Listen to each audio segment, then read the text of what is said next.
नमस्कार विद्यार्थी मित्रों, आज हम धोरण 9 में हिंदी का छठा चैप्टर मेरी बीमारी श्यामा नहीं वो हम देखेंगे। इस चैप्टर के बारे में हमने उस लेक्चर में भी देखा है कि ये जो मेरी बीमारी श्यामा नहीं ये चैप्टर है, उनके लेखक का नाम है हरिवंश राय बच्चन, जिनका जन्म 1960 में और उनका निधन सन 2003 ईस्वी सन में हुआ था। ये जो कहानी है वो उनकी आत्मकथा, यानी कि हरिवंश राय बच्चन जिनकी आत्मकथा है क्या भूलूं क्या याद करूं, उसमें से ये भाग लिया गया है। इसमें हमने देखा था कि जो लेखक होते हैं वो उनको बहुत बुखार आता है और भी ऐसा बुखार नहीं, बल्कि 1-2 नहीं 3-4 महीने तक उनको बुखार रहता है और वो बहुत बीमार पड़ जाते हैं। और जो बुखार था वो कैसा था, तो क्या वो सुबह कुछ नहीं होता था और रात को बुखार एकदम 101-102 के ऊपर आ जाता है। और कभी कभी लेखक को खांसी की दवाएं और सोफिया दवा वालों आदि एक होम्योपैथिक भी वो कर रहे थे। और लेखक ने कहा था, इसमें हमने देखा था कि वो कह रहे थे कि कभी कभी लोग कहते थे कि मैं सोचता था कि क्या करूं, मुझे तपेदिक हो गया है, लेकिन हो गया हो तो एलोपैथी का इलाज वो इतना महंगा है, इतना महंगा है कि वो अपने बूते के बाहर है, वो ऐसा कह रहे थे। और तब उन्होंने ये भी कहा था कि तब मेरी जिह्वा पर क्या सरस्वती बैठी हुई थी कि जब मैंने कहा था कि श्यामा का इलाज तो मैं अपने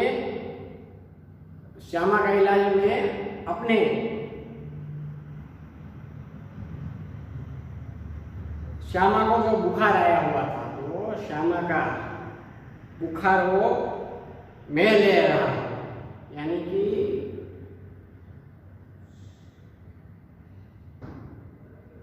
और वो ले भी लिया तो अच्छा है, ऐसा कह रहे थे कि अगर मैंने श्यामा का, जो उनकी पत्नी का नाम था, उनका बुखार मैंने ले लिया है और ले लिया है तो भी अच्छा ही है, क्योंकि वो उनको जो उन महीनों में, उन वर्षों के महीनों में जो उनको ज्वर आया हुआ था वो उनसे वर्षों से इन महीनों में वो मुक्त नहीं हो पाती थी इस ज्वर से। इसलिए लेखक ने कहा कि श्यामा की बीमारी भीतर ही भीतर, लेखक ने कहा था कि मेरी बीमारी को श्यामा को भीतर ही भीतर खाए जा रहे थे, लेकिन फिर भी वो अपने इच्छा बल से जैसे अपने स्वस्थ कर लिया था, अपने को स्वस्थ कर लिया था, और वो सोच रही होगी कि कहीं उसकी चिंता, लेखक ने कहा कि मेरी चिंता न बन जाए, ऐसा वो सोचती होगी। हमने तब तक ये जो चैप्टर मेरी बीमारी श्यामा ने ली वो हमने देखा था। अब वहां से हम आगे बढ़ते हैं। उसके अतिरिक्त मेरी बीमारी का शायद किसी को पता भी नहीं। लेखक ने कहा कि मुझे जो बीमारी खाए जा रही थी और श्यामा के अतिरिक्त किसी को भी इस बीमारी के बारे में, अतिरिक्त किसी के बारे में कोई किसी को कुछ भी पता नहीं था, क्योंकि सारे काम तो मैं सामान्य से किए ही जाता था। उनको इतना बुखार भी था, फिर भी वो थोड़े सामान्य काम जो होते थे वो तो कर ही देते थे। ऐसा लग नहीं रहा था कि उनको बुखार है। वो जो सामान्य काम होते हैं तो वो तो अपने आप वो कर ही लेते थे। इसे लेखक कह रहे हैं कि किसी को भी ये मेरी बीमारी, मुझे बहुत बड़ी बीमारी है और मेरी पत्नी श्यामा के अतिरिक्त किसी को भी इस बीमारी के बारे में कुछ भी पता नहीं था। गर्मी में तो सभी थोड़े बहुत दुबले हो जाते हैं। लेखक को जो बीमारी लगी हुई थी उनका शरीर भी दुबला हो गया। इसलिए वो कह रहे हैं कि अगर गर्मी के मौसम में, गर्मी के समय में तो सभी लोग थोड़े बहुत दुबले हो जाते हैं। एक दिन उसने मुझसे कहा, यानी कि श्यामा उनकी पत्नी और श्यामा की यहाँ बात हो रही है। लेखक ने कहा कि एक दिन श्यामा ने, उसकी पत्नी ने उसको कहा, क्या कहा कि मैं डॉक्टर बीके मुखर्जी से अपनी परीक्षा कराऊं। उनकी पत्नी थी जो श्यामा, उन्होंने लेखक को कहा कि तुम जाके, आप जाके डॉक्टर बीके मुखर्जी नाम के कोई, उनके गांव में कोई डॉक्टर थे जिनका नाम था बीके मुखर्जी, और वो अपनी वहाँ से अपनी परीक्षा कराओ। जो उनको ये बुखार आया हुआ था, सुबह कुछ नहीं होता था, वो सुबह स्कूल जाते थे, पढ़ाते हैं लोगों के, लेकिन शाम आते ही जब उनको रात को, क्योंकि वो रात में ट्यूशन करवाते थे, इसलिए जब वो रात को ट्यूशन के लिए निकलने की कोशिश कर रहे थे तभी उनको बुखार आ जाता था। सुबह उनको कुछ बुखार नहीं था, लेकिन जैसे ही शाम होते ही तो उनका बुखार 101, 102 के ऊपर हो जाता था। इसलिए लेखक कह रहे हैं कि मुझे तो बीमारी थी, उसको मेरी पत्नी श्यामा से अतिरिक्त किसी को भी कुछ पता नहीं था। और क्योंकि पता भी कैसे चलता है, क्योंकि मेरे सारे काम तो सामान्य रूप से मैं किया करता था, लेकिन गर्मी में तो थोड़ा पतला हो गया था, लेखक कह रहे हैं। लेकिन गर्मी में तो सब लोग सभी थोड़े दुबले पतले हो जाते हैं। लेकिन एक दिन लेखक कह रहे हैं कि मेरी पत्नी श्यामा ने मुझसे कहा कि मैं डॉक्टर बीके मुखर्जी से अपनी जो बुखार है, अपने को जो बीमार हो गए उनकी मैं परीक्षा कराऊंगा, मैं टेस्ट करा रहा हूं। मैंने टालमटोल की तो उसने ब्रह्मास्त्र छोड़ दिया। लेखक ने कहा कि मैंने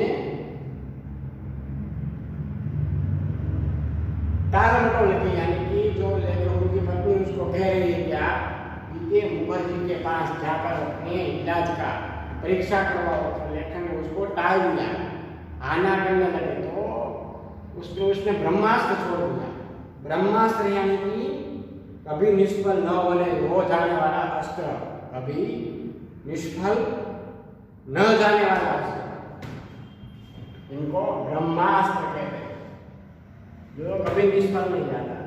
ये ब्रह्मास्त्र के बारे में हमने बहुत सारे पौराणिक कथा में हमने सुनी हुई है, जैसे महाभारत है, रामायण है, इसमें हमने इनके बारे में, ब्रह्मास्त्र के बारे में सुना हुआ है कि जो राक्षस होते हैं उनके बीच, जब देवता और दानवों के बीच जब युद्ध होता है तो ब्रह्मास्त्र भी कभी कभी छोड़ना पड़ता है, क्योंकि वो ब्रह्मास्त्र ऐसा अस्त्र है जो कभी निष्फल नहीं होता। उनका वो अस्त्र कभी निष्फल नहीं होता, वो सफल ही होता है। वही लेखक यहाँ कह रहे हैं कि मैंने जब उनको टालमटोल किया तो उसने ब्रह्मास्त्र छोड़ दिया। मैं जब तक अपने को डॉक्टर को न दिखलाऊंगा, वह नुस्खा उन्होंने लिख दिया। उन्होंने कहा कि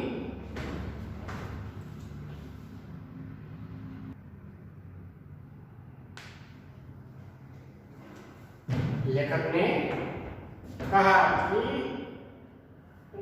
जब मैं उनको टाल मटोल करने लगा तो उसने ब्रह्मास्त्र छोड़ दिया कि मैं जब तक डॉक्टर को न दिखाऊं तब तक वो खाना नहीं खाएंगे। लेखक ने उनकी पत्नी श्यामा ने उनके सामने ब्रह्मास्त्र छोड़ा और कहा कि वो जब तक वो डॉक्टर को न दिखाए तब तक वो खाना नहीं खाएगा। लेखक ने कहा कि अब तो ये ब्रह्मास्त्र को मानना ही पड़ेगा, ब्रह्मास्त्र को मानना ही था। लेखक ने कहा कि अब तो ये ब्रह्मास्त्र जो उसकी पत्नी श्यामा ने छोड़ा हुआ है वो तो अब तो वो मानना ही था। और डॉक्टर को ये मुखर्जी, जो डॉक्टर बीके मुखर्जी, उनका भी उनको भय था कि कहीं वो क्षय का आक्रमण, उनको क्षय का आक्रमण हुआ है ऐसा वो न कह दे। इसलिए वो सोच रहे थे कि वह उन्होंने नुस्खा उन्होंने लिख दिया। जो डॉक्टर बीके मुखर्जी थे उन्होंने नुस्खा यानी कि हकीम यानी वेद, हकीम या वेद द्वारा बताई गई रोग की औषधि, जिनको हम नुस्खा बोलते हैं, हकीम और वैद्य द्वारा बताई गई रोग की औषधि, जिनको हम नुस्खा बोलते हैं, वो उन्होंने लेखक को लिख दिया। और कुछ दिन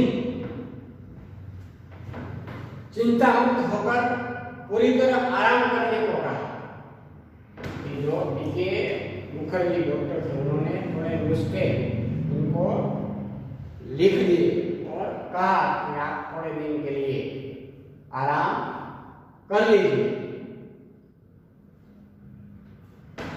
नुस्खा मुझे मौत का परवाना है। लेखक ने कहा कि ये जो डॉक्टर बीके मुखर्जी ने मुझे नुस्खा लिख दिया था वो मुझे मौत का परवाना यानी कि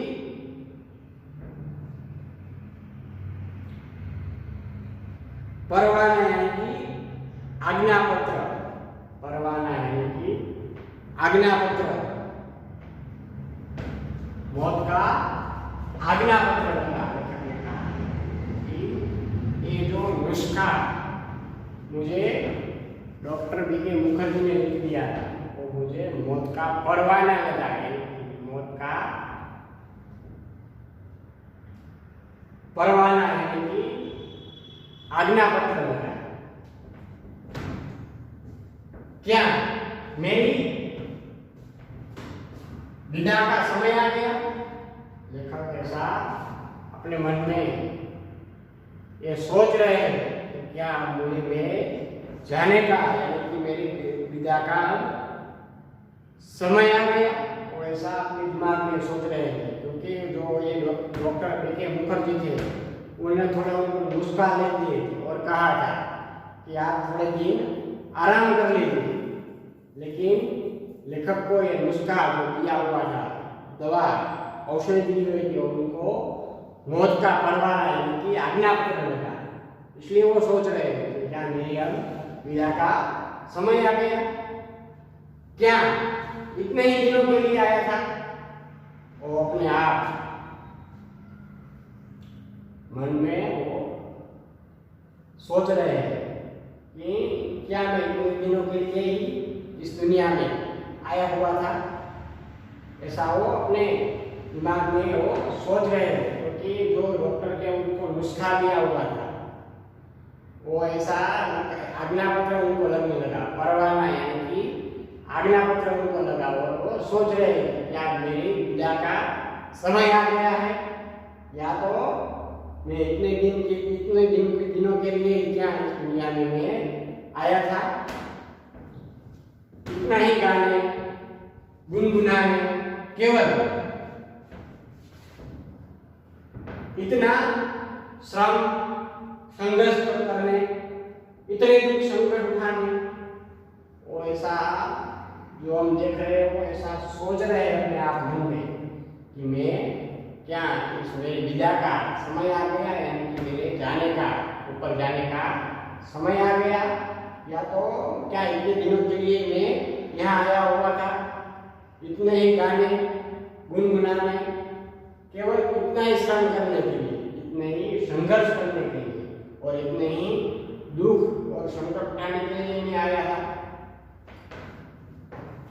स्वागत के ही साथ विदा की घोटी देखी, तैयारी, और सब सोच रहे थे कि अब तो स्वागत के ही साथ विदा की घोटी देखी, तैयारी, अब मेरे जाने की, स्वागत के साथ जाने की तैयारी देखी मैंने, तैयारी देखी, बंद होने लगी होने, खुलते ही मेरी जीवन मधुशाला। अभी तो मेरी ये मधुशाला, मेरे जीवन की मधुशाला तो अभी तो खुली हुई थी और अभी बंद हो गई। अभी तो मैंने ये अपने मधुशाला तो अभी खोली हुई थी और इतने में वो बंद हो गई, ऐसा वो सोच रहे हैं। क्या मैंने अपनी भविष्यवाणी स्वयं कर दी थी? लेखक यहाँ अपने आप में मन में वो सोच रहे थे, क्या मैंने अपनी भविष्यवाणी स्वयं कर दी थी कि मैं अब मेरे जो विदा का समय आ गया है, तो मैंने क्या अपनी ये भविष्यवाणी ये स्वयं ही कर दी थी क्या? वो ऐसा सोच रहे हैं। अभी तो मैंने ये मधुशाला अपनी सिर्फ जीवन की मधुशाला, अभी तो मेरे जीवन की ये मधुशाला अभी शुरू हुई है, उससे पहले ही अभी खुली हुई है, उससे पहले ये बंद हो जाएगी, ऐसा वो सोच रहे हैं। क्या मैंने भविष्यवाणी स्वयं को कर दी थी, स्वयं की भविष्यवाणी कर दी थी? सबसे मर्मवेदी प्रश्न था, क्या मैंने अपनी भविष्यवाणी स्वयं कर दी थी? ये मर्मवेदी यानी कि दिल को छूने वाला, मर्मवेदी यानी कि दिल को छूने वाला, मर्मवेदी यानी कि दिल को छूने वाला प्रश्न था। लेखक ने कहा कि क्या मैंने अपनी भविष्यवाणी स्वयं कर दी थी? सबसे मर्मवेदी यानी कि सबसे दिल से छूने वाला ये प्रश्न था। क्या श्यामा के भाग्य में वैधव्य भी लिखा है? वैधव्य यानी विधवापन, जिनका पति, जो स्त्री का पति गुजर जाता है उनको वो विधवा हो जाती है, उनको विधवापन कहते हैं। उनके भाग्य में वैधव्य यानी कि विधवापन, ये लेखक ये सोच रहे हैं क्या श्यामा के जीवन में, उनके भाग्य में क्या वैधव्य भी लिखा है, ऐसा वो सोच रहे हैं। मरने से मुझे डर नहीं था। लेखक कह रहे हैं कि जो मेरी अब विदा का समय आ गया है, इसलिए मुझे मरने से कोई भी डर नहीं था, लेकिन मेरे अपनी भविष्यवाणी स्वयं कर दी थी। ये सबसे मर्मवेदी यानी कि दिल को छूने वाला ये प्रश्न था। और क्या अपनी पत्नी के बारे में वो सोच रहे कि श्यामा के जीवन में, भाग्य में वैधव्य यानी कि विधवापन भी लिखा है। लेखक कह रहे कि मुझे मरने से कोई डर नहीं था, वह मुझे कठिन भी नहीं लगा। लेखक ने कहा कि जो मेरे मरने को तैयार हो, लेकिन जो मेरी मृत्यु अब विदा का समय आ गया है, तो मुझे कुछ भी कठिन नहीं लग रहा है। कठिन लगा मरने से पहले जीना। लेखक ने कहा कि मुझे मरने से कोई डर नहीं था और मुझे वो कठिन भी नहीं लग रहा है, लेकिन कठिन मुझे क्या लग रहा है कि वो मरने के पहले जो जीना होता है, क्योंकि लेखक 3-4 महीने से बुखार में थे और ये बुखार इतना बढ़ गया था कि बाद में उनकी पत्नी श्यामा ने उसको डॉक्टर बी के मुखर्जी के पास जाने को कहा। तो लेखक ने टाल मटोल किया, तो उसने ब्रह्मास्त्र छोड़ दिया कि मैं खाना नहीं खाऊंगी। और बाद में वो डॉक्टर बी के मुखर्जी के पास गए, तो उन्होंने नुस्खे दिए और कहा कि कुछ दिन आराम करो। तो लेखक ने कहा कि ये नुस्खा मुझे करवाना है, यानी कि आज्ञा पत्र लगा।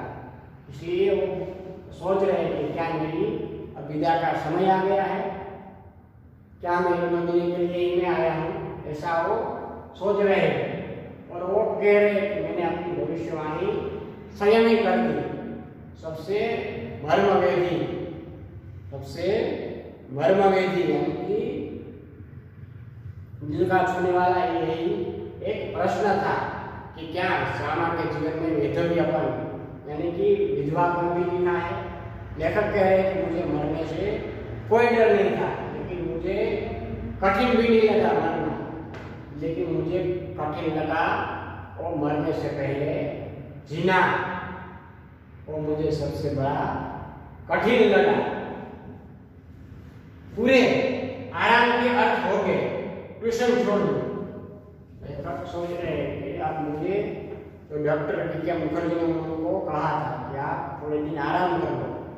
तो लेखक सोच रहे हैं कि अब आराम के लिए मैं अर्थ हो गए तो मैं ट्यूशन छोड़ दूं, मैं अपना जो ट्यूशन करा रहा हूँ मैं छोड़ दूं, स्कूल से छुट्टी ले लूं। डॉक्टर ने कहा था आराम करने के लिए, से वो सोच रहे हैं कि मैं ट्यूशन भी छोड़ दूं और स्कूल से भी मैं छुट्टी ले लूं। ज्यादा लूं तो बिगड़ तनख्वाह के लेने को तैयार है। वो सोच रहे हैं कि अगर तनख्वाह यानी कि वेतन, तनख्वाह यानी कि वेतन, तनख्वाह का मतलब होता है वेतन, वेतन यानी कि वो कह रहे हैं कि अगर मैं ट्यूशन छोड़ दूं तो स्कूल से भी मैं छुट्टी ले लूं, लेकिन ज्यादा छुट्टी लूं तो बिगड़ तनख्वाह के मैं लेने को तैयार हूँ, बिना वेतन के भी मैं देने के तैयार हूँ। फिर घर का खर्च कैसे चलेगा? अगर मैंने स्कूल से बिना वेतन के ही छुट्टी ले ली ज्यादा, तो फिर मेरे घर का खर्च भी कैसे चलेगा? शालिग्राम केवल अपनी तनख्वाह के बल पर घर नहीं चला सकते। जो शालिग्राम का नाम का कोई था, वो उनकी बात कर रहे हैं कि जो शालिग्राम है वो अपनी तनख्वाह पर, अपने वेतन से वो घर नहीं चला सकता। इसलिए मुझे तो घर खर्च करने के लिए तनख्वाह यानी कि वेतन तो चाहिए ही, लेकिन अगर मैं छुट्टी ले लूँ तो तनख्वाह नहीं मिलेगी। वो ऐसा सोच रहे हैं कि अगर ज्यादा लूँ तो बिगड़ तनख्वाह के लेने को भी मैं तैयार हूँ, लेकिन जो शालिग्राम है ये घर का खर्च कैसे चलेगा?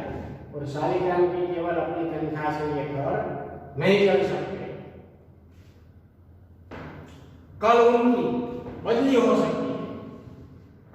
ये जो शालिग्राम है उनकी कल, उनका इतना तनख्वाह नहीं थी कि घर चल सके, इसलिए वो लेखक कह रहे थे कल अगर उनकी बदली भी हो सकती है तो क्या करेंगे? तब से एक पैसा भी घर भेजने की स्थिति में न होंगे। जब उनकी बदली हो जाएगी और वो कहीं और चले जाएंगे तो वो अपने घर में एक पैसा भी भेजने की स्थिति में वो नहीं हो सकते। इसलिए लेखक कह रहे हैं कि महंगी दवाएं कहाँ से है, और जो उनको बीमार, उनको बुखार है, उनकी दवा है, वो महंगी दवा है, वो कहाँ से लाएंगे? ऐसा वो कह रहे हैं।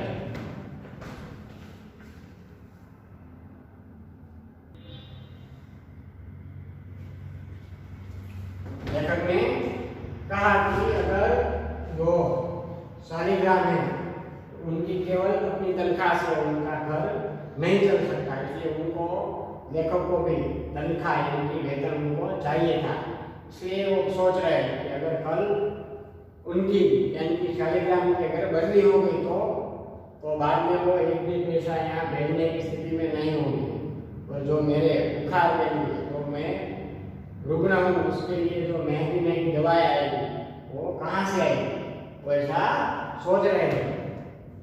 किताबों से आमदनी अनियमित और अनिश्चित है। जो वो किताब बेच रहे थे, किताब बेच रहे थे, उनसे तो उनकी आमदनी तो अनियमित और अनिश्चित है। उनका कोई भी नियमित नहीं कि अगर आज इतना ही पैसा मिलेगा ही, ऐसा कुछ नियमित नहीं है और निश्चित भी नहीं है। तो कब अगर बिके तो सब बिक जाए और ना बिके तो एक भी ना बिके। इसलिए लेखक कह रहे हैं कि किताबों से तो आमदनी अनियमित और अनिश्चित है, उनसे तो कोई भी आशा नहीं की जा सकती। कर्ज भी अदा करने को कम नहीं, उनके ऊपर बहुत सारा कर्ज भी लगा है, इसलिए वो भी अदा करने के लिए वो कम नहीं, कर्ज भी अदा करने के लिए वो कम नहीं है, ऐसा वो कह रहे हैं। ये हमने मेरी बीमारी सामान्य नहीं, ये पैराग्राफ हमने देखा, उसमें हमने नुस्खा, परवाना, वैधव्य ऐसे बहुत सारे शब्दार्थ, तनख्वाह यानी कि वेतन, ऐसे हमने बहुत सारे शब्दार्थ इसमें यहाँ देखे। जो भी शब्दार्थ बताया गया है वो आप लोगों को अपनी फेसबुक में वो लिखना है, और जो ये पैराग्राफ दिया गया है वो किसी को लिखना नहीं है, क्योंकि वो आपको अपनी पाठ्य पुस्तक में, हिंदी की 9वीं की पाठ्य पुस्तक में 6ठे चैप्टर में वो ये पैराग्राफ पूरा पाठ मेरी बीमारी सामान्य नहीं हो वहां दिया गया होता है। इसलिए आप लोगों को उसमें से कुछ भी लिखना नहीं, सिर्फ आप लोगों को शब्दार्थ जो हम यहाँ देखते हैं। हमने पहला शब्दार्थ देखा था नुस्खा, यानी कि उनके पहला हमने देखा था ब्रह्मास्त्र, ब्रह्मास्त्र यानी कि कभी निष्फल न होने वाला अस्त्र, और नुस्खा यानी कि हकीम या वैद्य द्वारा बताई गई रोग की औषधि, जिनको हम नुस्खा बोलते हैं। और तीसरा हमने देखा परवाना यानी कि आज्ञा पत्र, और बाद में हमने देखा वैधव्य यानी कि विधवापन, और लास्ट और अंतिम शब्दार्थ हमने देखा तनख्वाह यानी कि वेतन। ये जो शब्दार्थ दिया गया होता है वो आप लोगों को अपनी फेसबुक में हिंदी की जो आपने 9वीं की हिंदी की जो फेसबुक बनाई हुई है उनमें आपको लिखना है। ये पैराग्राफ किसी को लिखना नहीं है।